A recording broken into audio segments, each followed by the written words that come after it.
जर खरेच बलवान असशील तर या लक्ष्मणाच्या समोर ये.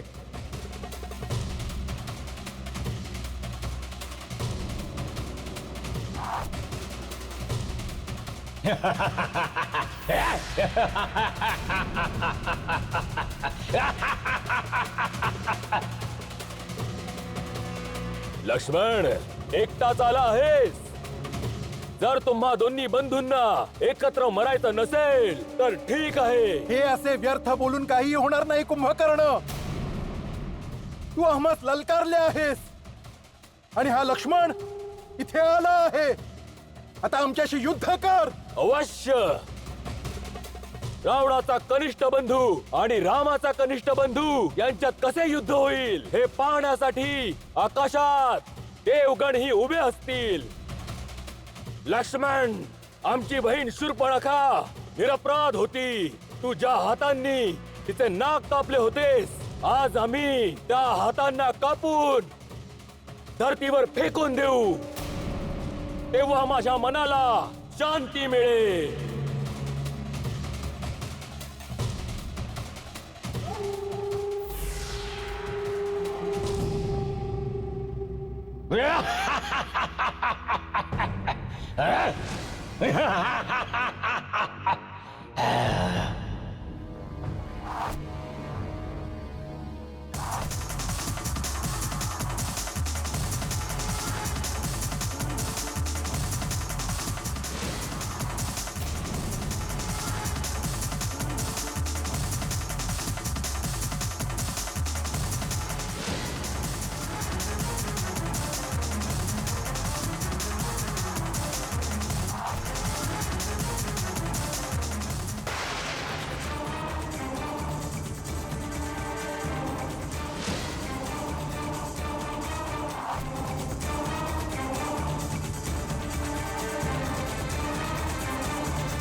या!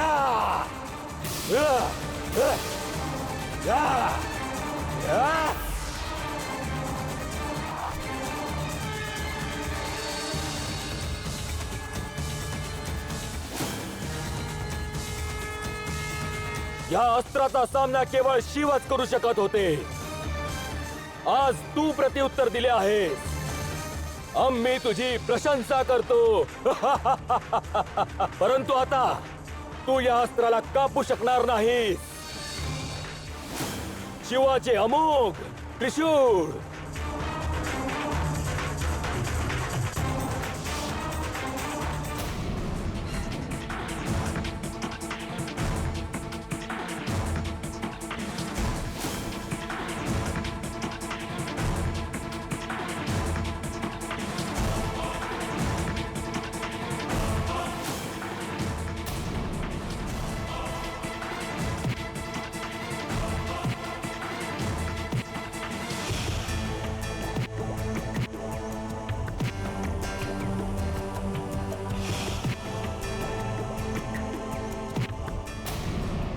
कोण आहेस तू? आम्ही आहोत वानरराज सुग्रीव. तुझा काळ.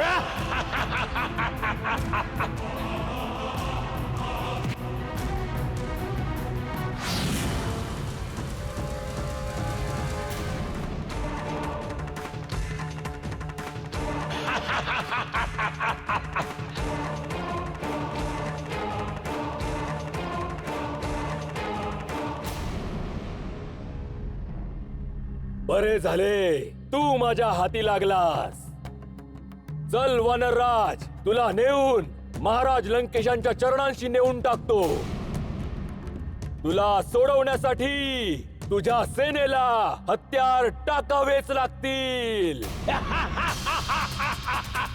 प्रभू, जर कुंभकर्ण सुग्रीवाला पकडून घेऊन गेला तर समस्त वानर सेना हताश होऊन जाईल प्रभू.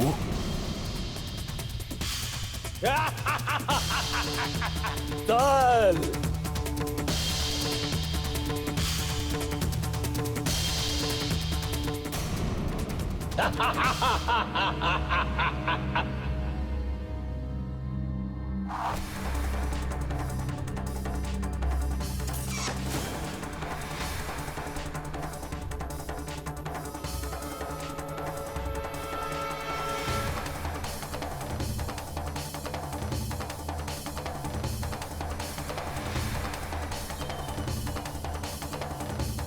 तर तू पण आलास. खूप चांगले केले. आम्ही केवळ तुझीच प्रतीक्षा करत होतो. असे समज की तू स्वयं मृत्यू देवते समोर काळासमोर येऊन उभा आहेस. आम्ही मृत्यू देवतेला साक्षात बघत आहोत, जे ह्या प्रतीक्षेत आहेत की कधी आमच्या बाणांनी तुझे मस्तक कापले जाईल आणि तुझे प्राण घेऊन यमलोकात जातील. याचा निर्णय तर आताच होईल की कोण यमपुरी जाईल. मृत्यूचे दार बघायचे असेल तर हे घे.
नाही, कुंभकर्ण अमर आहे, अविनाशी आहे. काळही त्याचा काळ नाही बनू शकत. असत्य आहे हे संभव नाही आहे. हे सत्य आहे नानाश्री. आपले महाराज महाबली कुंभकर्ण युद्धभूमीत कायमचे झोपले.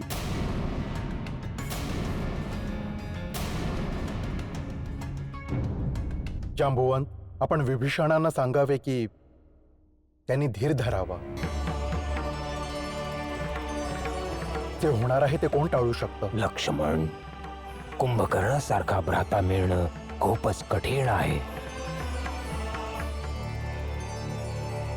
विभीषणांना सदैव त्यांच्या आश्रयामध्ये प्रेमच मिळालं होतं. आज पुन्हा असं वाटत आहे की जणू ते या जगतामध्ये अगदी एकटे पडले आहे.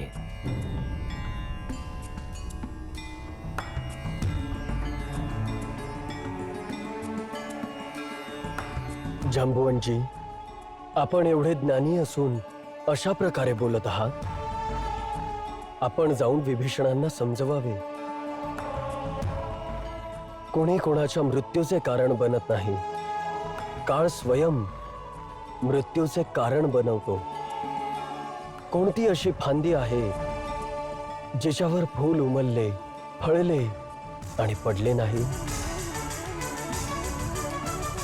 कोणती अशी जीवन ज्योती आहे जी प्रज्वलित झाली आणि विझली नाही?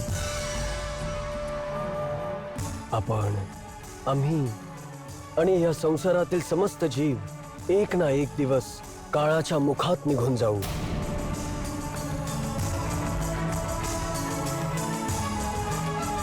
हे विधीचे विधान आहे की धरातलावर स्थित चल अचल सगळ्यांचा अंत एक ना एक दिवस अवश्य होणार. म्हणून ज्ञानी माणसाने मरणाऱ्याचा शोक करू नये. प्रभू, कुंभकर्णांचं बाल्यकाळापासूनच विभीषणांवर खूपच प्रेम होतं. अशा शुभ्र आत्म्याच्या मृत्यूने दुःख तर होणारच. अशा वीरावर तर विभीषणांना गर्व असायला हवा, जो आपल्या कर्तव्याचे पालन करताना वीरगतीला प्राप्त झाला. असा विचार करूनही आपल्याला शोकाचा त्याग करायला हवा.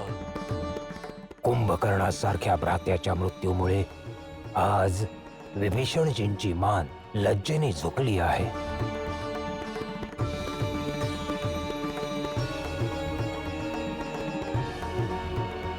त्यांचे हृदय ग्लानीने भरून गेलं आहे. अशी हीन भावना तर कुणा कर्महीन, कर्तव्यहीन अथवा कुणा पामरासाठी प्रकट केली जाते.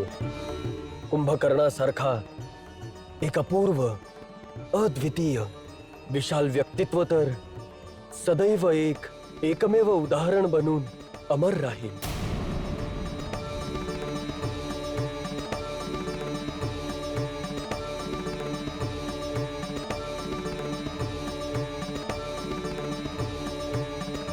न भूतो न भविष्यती. कुंभकर्णाच्या आधी कुणी कुंभकर्ण जन्माला आलेला नाही आणि न कुंभकर्णाच्या पश्चात कुणी कुंभकर्ण जन्माला येईल. चिरनिद्राच त्याची नियती होती. चिरनिद्रेत लीन असतानाही त्याचे नाव सदा जिवंत राहील, जागृत राहील.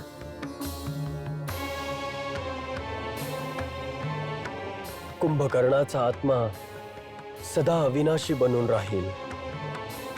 असा वीर असूनही त्याने अधर्माची साथ दिली, पापाची साथ दिली. हाच त्याचा परिणाम आहे. यात विभीषणांचा काही दोष नाही.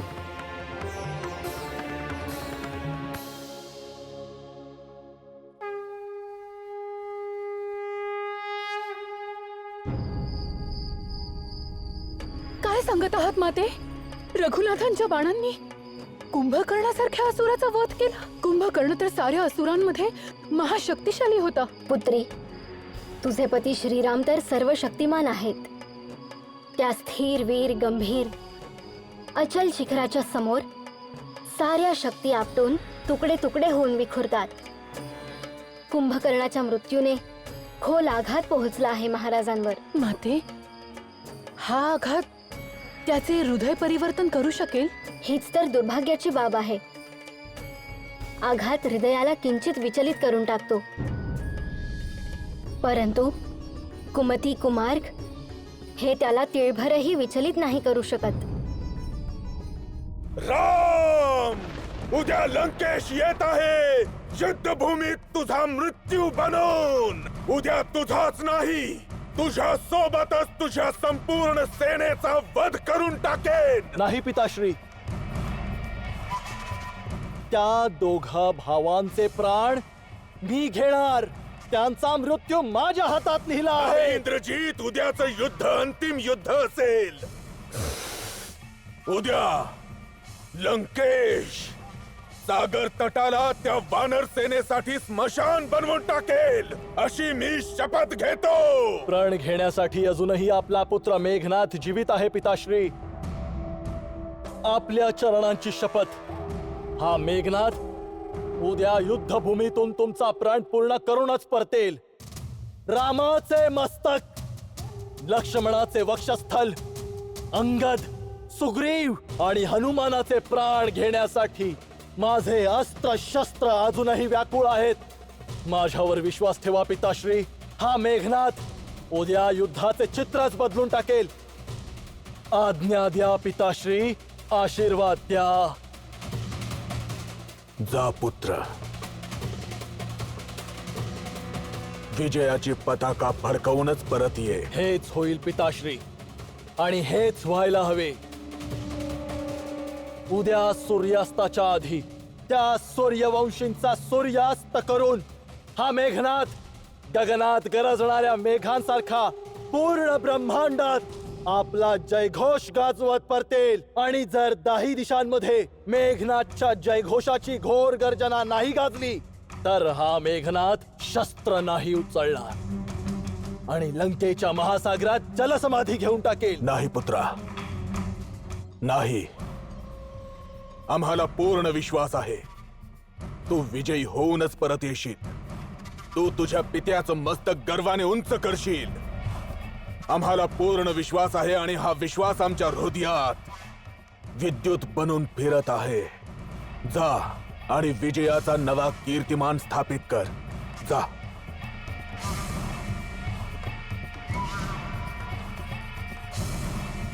विजय भव. जा.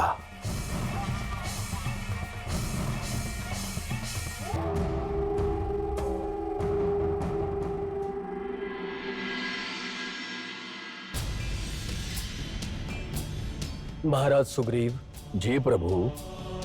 जोवर विपक्षाकडून आक्रमण होत नाही, आपल्याकडून कूच होणार नाही. परंतु बंधू, आपल्याला सगळ्याच बाजूने चौकस आणि सावध राहायला हवं. असुरी मायेचा काहीच अंत नाही. मोठ्यातले मोठे कष्ट पेलून ही लंकेश्वर अंतिम श्वासापर्यंत युद्ध करेल.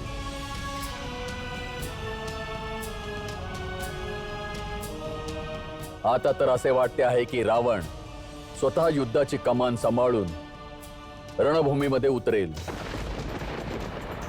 बंधू, लंकेत कोणी असा योद्धा असेल जो युद्धाचे संचालन करण्यास समर्थ आहे, स्वतः रावण किंवा त्याचा पुत्र मेघनाद.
माताश्री,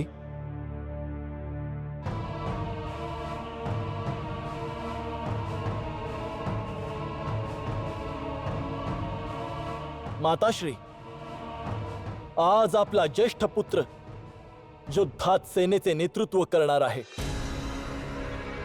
इतका आनंदाचा क्षण, आणि आपण तेथे उभे राहून काय विचार करत आहात? हाच विचार करीत आहोत की या युद्धाचा परिणाम काय होईल. या युद्धाचा केवळ एकच परिणाम असू शकतो माते, आपला विजय.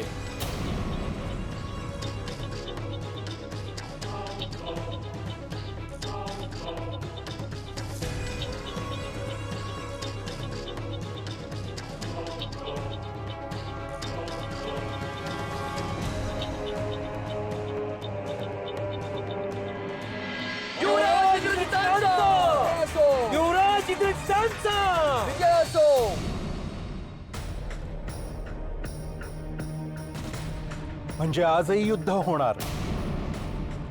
लक्ष्मणजी, लंका एवढ्या लवकर हार नाही मानू शकत. असे भासते की आज युद्धाचे नेतृत्व कोणी महाबली करत आहे.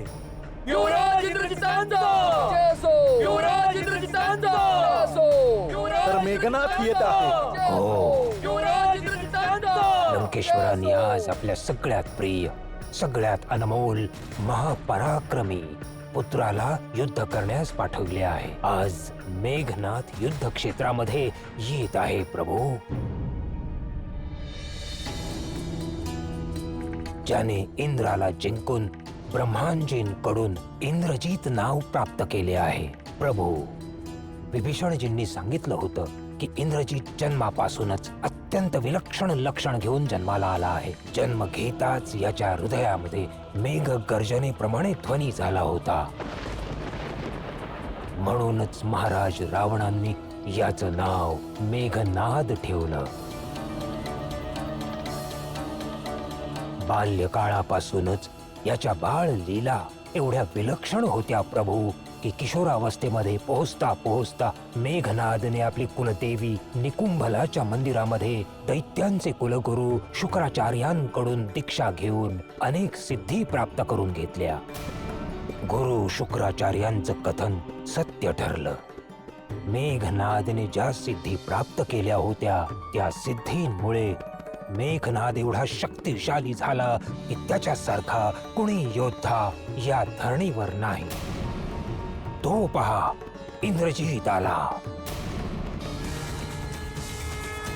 हर हर महादेव.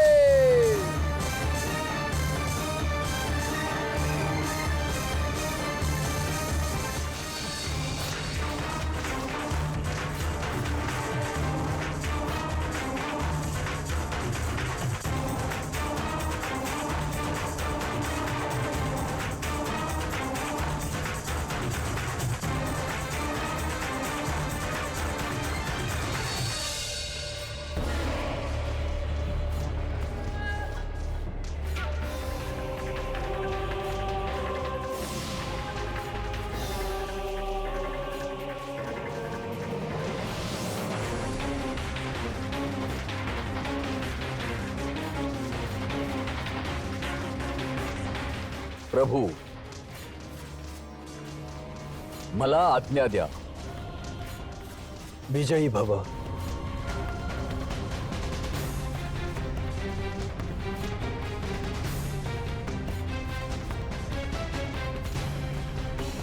स्वागत आहे युवराज मेघनाथ.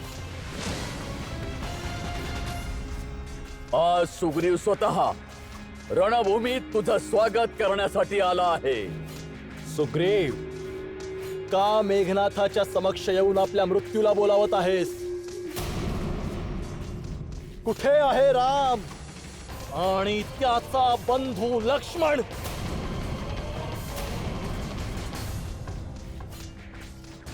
जा, सांगा त्यांना त्यांचा काळ रणक्षेत्री उतरला आहे. स्वामींच्या दर्शनासाठी इतका उतावीळ का झाला आहे?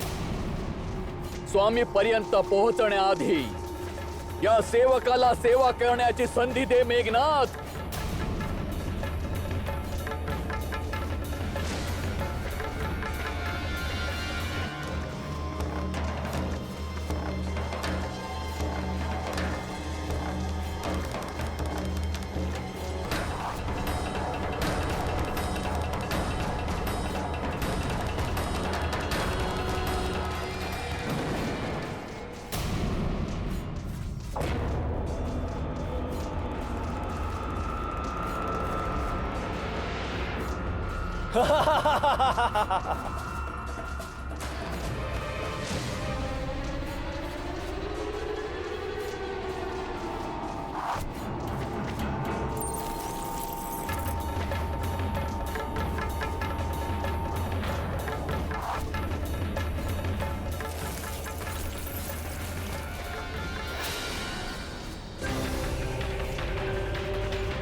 अंगद, तू?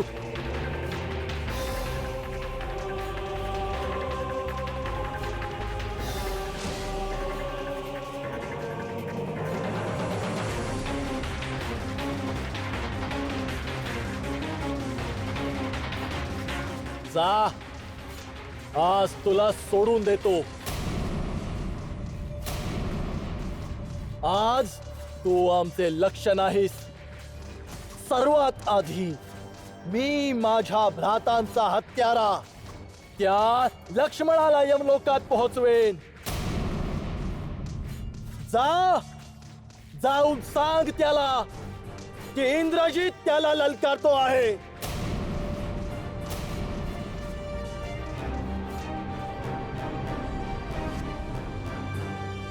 प्रभू, मेघनाथ पशूंच्या कळपात शिरलेल्या सिंहाप्रमाणे वानर सेनेचा विनाश करत वारंवार गर्जना करत श्री लक्ष्मणांना युद्धासाठी आव्हान देतो आहे.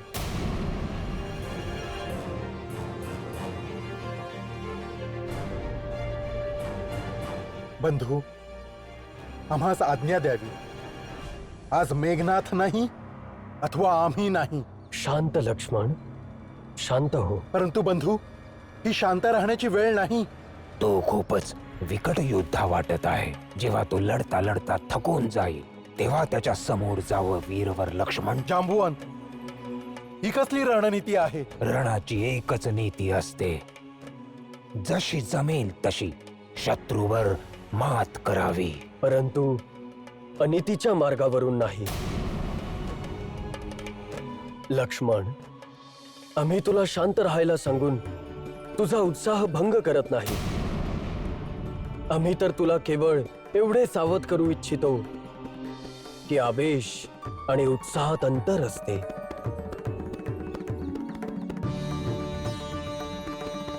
विचार करून धीर गंभीर भावनेने युद्ध कर.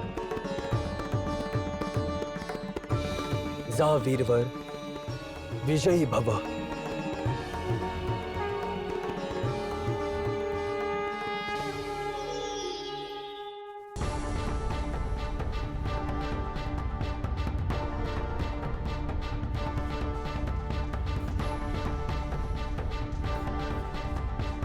हे गरजणारे मेघ, लक्ष्मण आला आहे.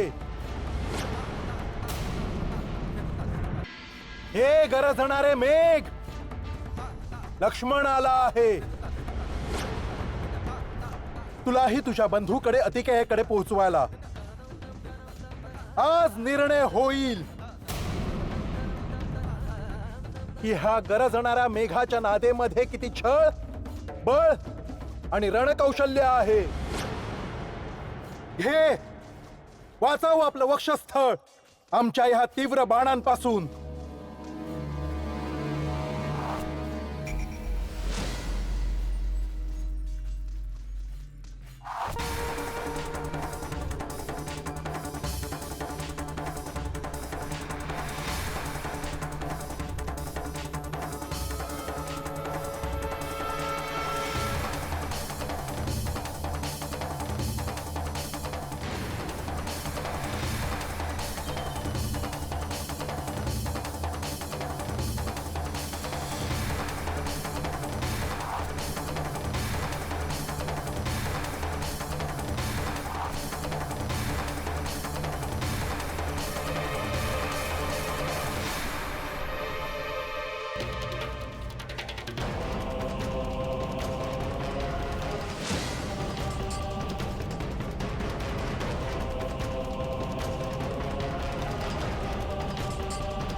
माझा संत्राक्ष शेकडोंचा संहार करत तुझा नाश करेल.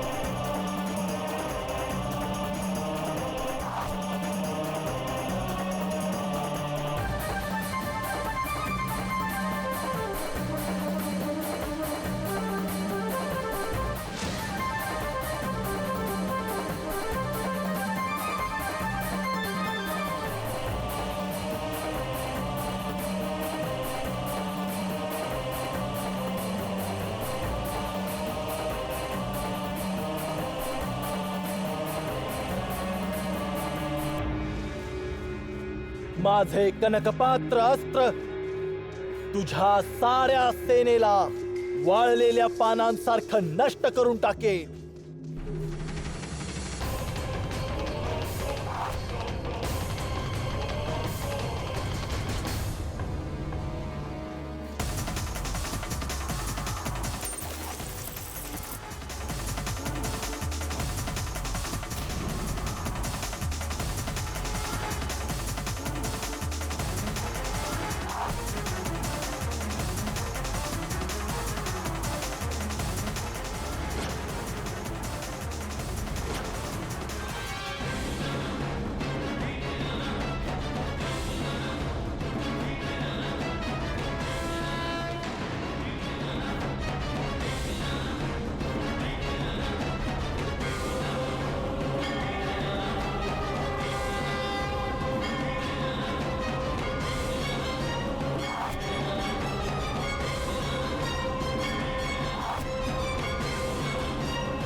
सूर्यास्त झाल्यानंतर त्याची शक्ती चौपट होते प्रभू.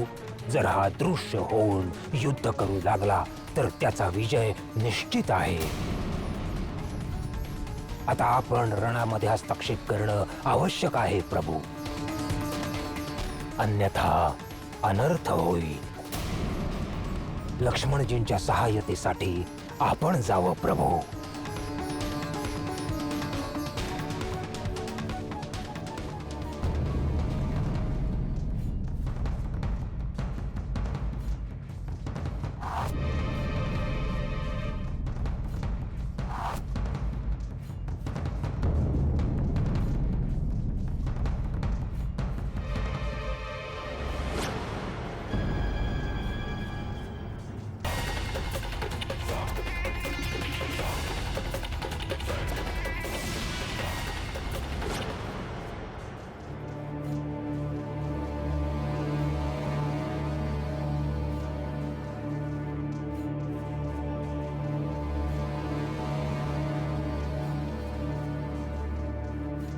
बंधू, आपण रणभूमीत येताच तो घाबरून पळून गेला आहे.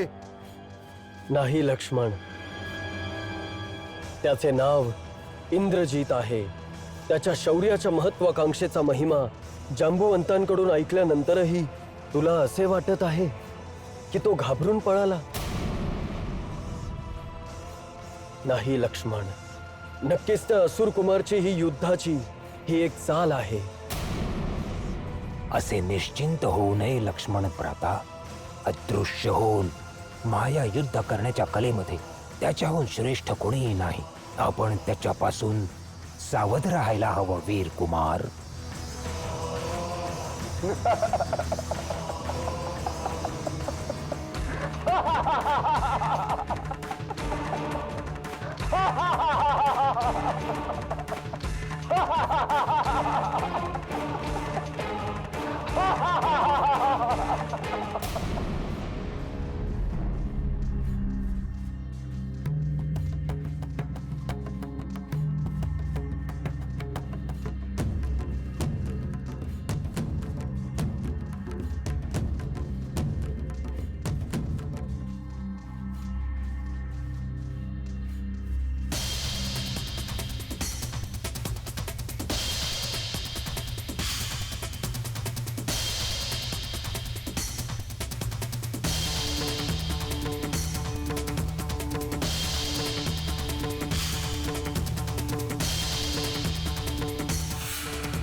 लक्ष्मण बंधू, प्रभू प्रभू जांबुवंतजी, हा तर अनर्थ झाला. प्रभू श्रीराम आणि बंधू लक्ष्मण नागपाशात बांधले जाऊन धाराशाही झाले आहेत. विभीषणजींचं सांगणं सत्य होतं. इंद्रजीत नक्कीच काहीतरी अनर्थ करेलच करेल. ते तर सत्य झालंच.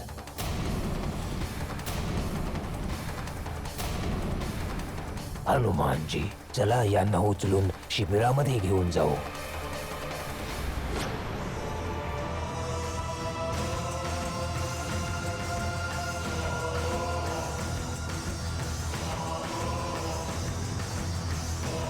आज या नागपाशापासून त्यांना विधाताही वाचवू शकत नाही. युद्धाचा अंत झाला समजा. जा, आनंदी व्हा, उत्सव साजरा करा.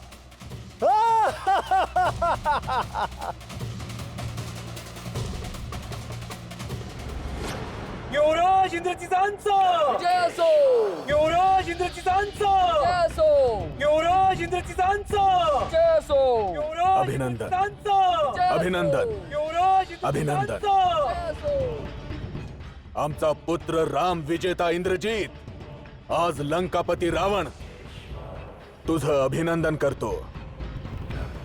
तुझा सदैव विजय असो इंद्रजीत, सदैव विजय असो. विजय तर आपला असो पिताश्री. शत्रुदल शोकसागरात बुडत आहे. काही क्षणातच राम आणि लक्ष्मण माझ्या नागपाशाने प्राण सोडतील. आणि मग तो जांबवंत, सुग्रीव, अंगद, हनुमान राम आणि लक्ष्मणाची शवयात्रा घेऊन अयोध्येला शरयूवर जातील. काय म्हणत होते विभीषण? कुंभकर्ण आणि आजोबा माल्यवानजी एकच राबा लापत होते. राम असाधारण आहे. तो साधारण मनुष्य नाही, तो अविनाशी आहे. तो पुरुषोत्तम आहे. अरे त्यांच्यापैकी कोणीच आमच्या इंद्रजीतची शक्ती ओळखतच नव्हता. इंद्रजीत, तू आमचं मस्तक गर्वाने उंचावलं आहेस. सदैव चिरंजीवी रहा, सदैव विजयी रहा.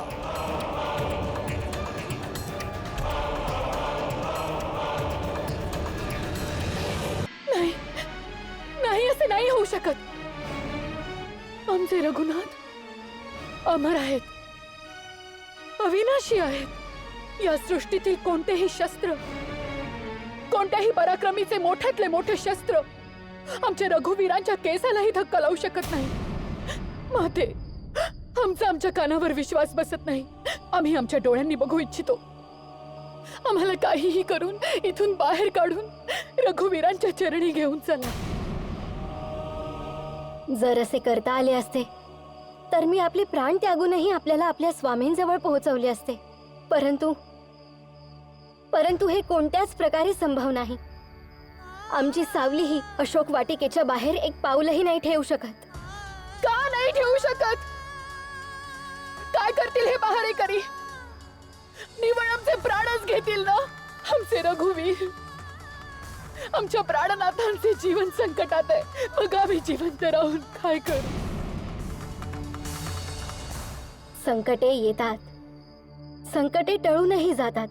परंतु एकदम निराश होऊन कोणत्याही अमंगलाची कल्पना करणे तुमच्यासारख्या धीरवीर नारीला शोभा देत नाही. सती स्त्रीच्या शक्तीचा आपल्याला अंदाज नाही.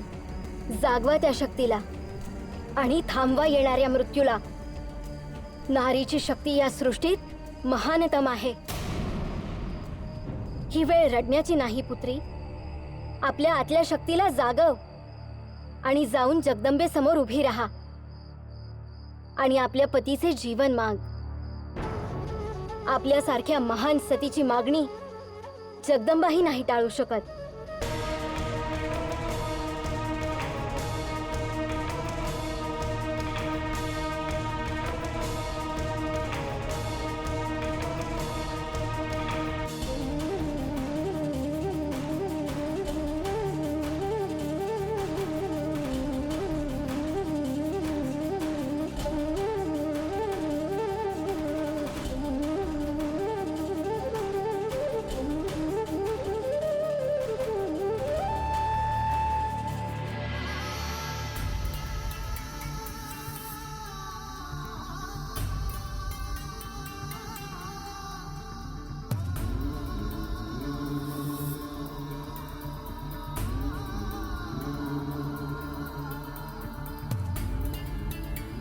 नाही युवराज अंगद, यावर काही उपचार नाही. नागपाशाच्या ह्या पाशाच्या विक्राळतेला आपण नाही जाणत. हिला आपण कमी लेखू नये. यमपाशातून कदाचित प्राणी एक वेळ वाचू शकतो, परंतु नागपाशाच्या या विक्राळतेपासून शरीरातून प्राण गेल्यानंतर सुद्धा मुक्ती नाही मिळत.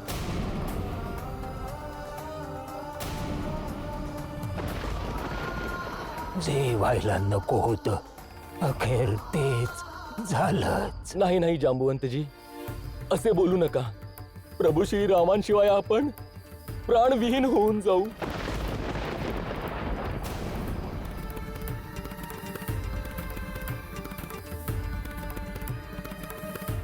जांबुवंत ठीक बोलत आहेत युवराज अंगद.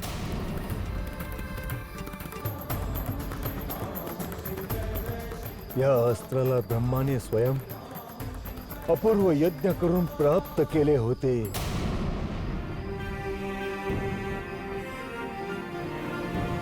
मग भगवान महादेवांनी आवश्यकता असताना संहारासाठी ब्रह्माकडून मागून घेतले होते आणि नंतर मेघनाथाने विकट तपस्या करून त्याला भगवान शिवांकडून प्राप्त केले होते.